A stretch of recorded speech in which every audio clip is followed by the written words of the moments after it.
Euronews is reporting Israel has announced it will fully occupy Gaza. Yep. We all knew this was coming eventually. Oh my god, shut up. It was pretty much like the only inevitable outcome of everything that has happened for the past several years.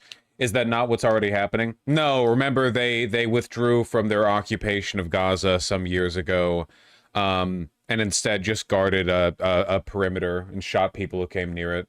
This was always going to happen. In the Middle Ages, all the massacres against Jews were preceded by horrible vilifications. The lies that were leveled against the Jews spread around the globe. We were poisoning the wells. We were carriers of disease. We slaughtered Christian children in order to drink their blood.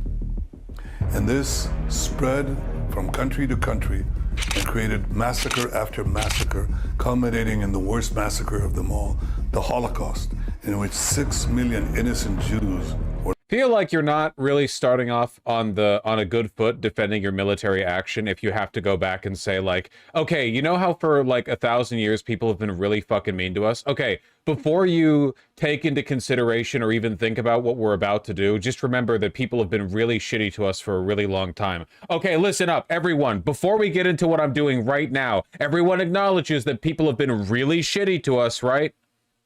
Led to the slaughter. Today, the Jewish state is facing similar vilifications. They lie about us.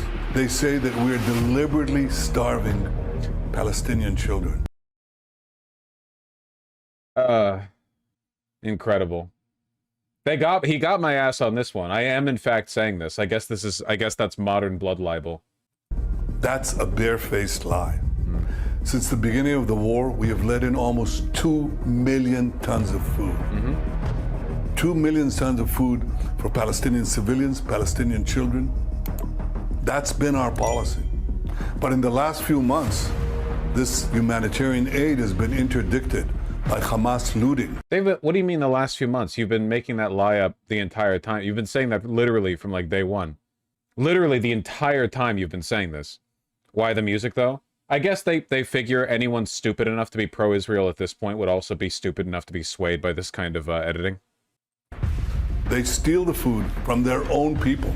But in the last few months, that food has not been reaching the Palestinian civilians because Hamas is stealing it. So we've decided to go around it. I've authorized the Israeli Air Force to airdrop humanitarian food and medical supplies to Palestinian civilians. We invited other countries to join these airdrops, and many have.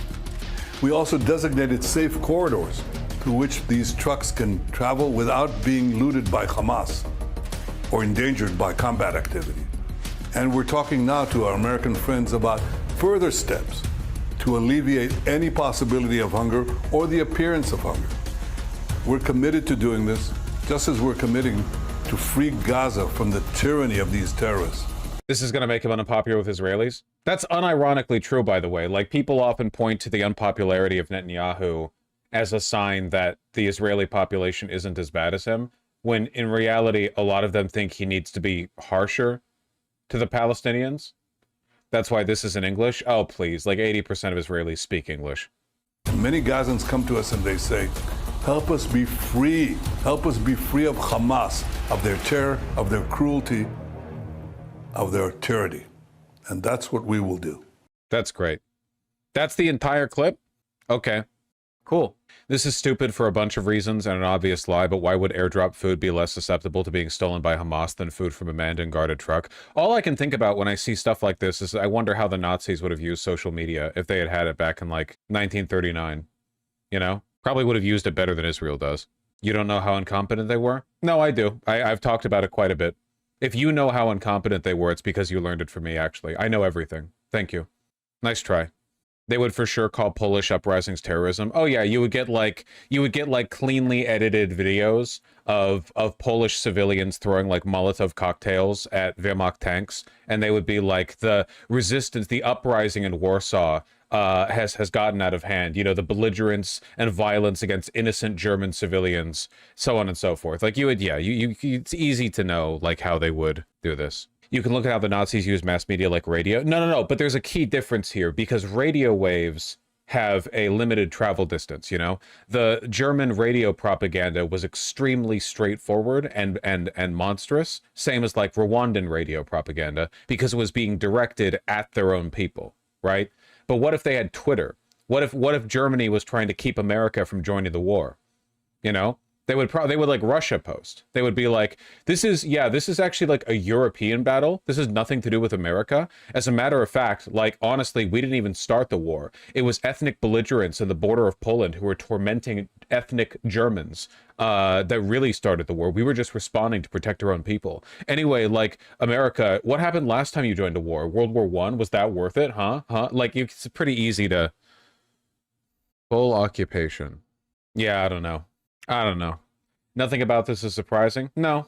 I wonder, I think I saw Twitter posting about this just earlier. I wonder, like, the Democrats are going to have an increasingly difficult time justifying this. It makes me wonder if there's going to be a coordinated effort to remodel liberal Zionism. You know? It's their job. The same way Abundance tried to remodel neoliberalism. Yeah, I don't know how, as a Democrat, you continue to justify this over and over and over and over and over again. You have to justify this. Like, it's one thing to be Fetterman, where you get brain damage and you just become a Republican, but it's so difficult to be a liberal Zionist, man. It's so difficult, like, rhetorically, to thread that needle. They're already trying. A J Street guy had a debate with Mehdi Hassan. I fucking hate those. I hate them even more than the AIPAC guys. The only thing more sickening than a Zionist is a liberal Zionist, because they have to lie twice as hard. It's like the Nazi dog whistling thing. Like, if you're going to be a Nazi, don't waste my time with the dog whistling, you know? Meanwhile, Mamdani's most popular among Jewish voters in New York. Yeah, I saw this. Eric Adams for mayor, the Adams War Room.